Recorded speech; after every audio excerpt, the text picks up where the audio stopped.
What is up, guys? Welcome back to HLP Products. So today I bring to you Bo's 800 horsepower and up J35A3. Bo can be found at Most Hated Racing on Instagram, and he is one of our HLP Products drag race team members. So we are building this motor for him, but something I wanted to show you is what a lot of DIY guys have issues with, which is setting mechanical timing. So a lot of the time, if you're doing the OEM method that compresses the tensioner, once you release it, it kicks out and it will kick the pulleys out of timing and it screws everything up. So this is the method I've used since the OG J30 and Bertha, spraying 100 shot at it, you know, doing head work and shit. I found this method and I stuck to it ever since. I have been using this method for nearly a decade now, if not more than that. So what I do is I set this rear cam pulley back a half a tooth. I set this cam pulley, front cam pulley back a half a tooth.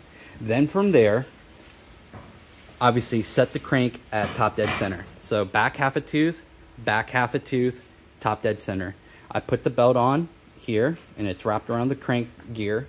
I kind of give it as much tension as I can here with trying to eliminate any slack. I route it around this pulley, making sure not to let that kick, all the way back around here, and then this is the area I'll hold it.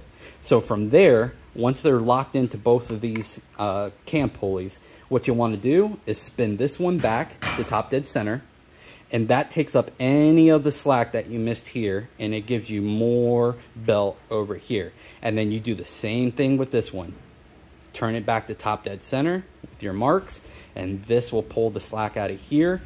And then here is the number one thing. This is the idler pulley for the timing belt. What I do, I back it all the way out, and then I put it on, and I just give it like 1 or 2 turns just to make sure it's on there. And what this does, it leaves this pulley loose, and it allows you to slide the belt on, and then literally you just drive that idler pulley home, and this bolt will pull the idler pulley back over, and it will mount up. There's no issues, guys. I've never stripped it out. I've never fucked it up. I've never done anything like that. It will pull that in, and then all the tension is set, and you're at top dead center, top dead center, top dead center. You don't have to release this and have it kick. And that's how we do our mechanical timing here at HLP Products. Hope it was helpful.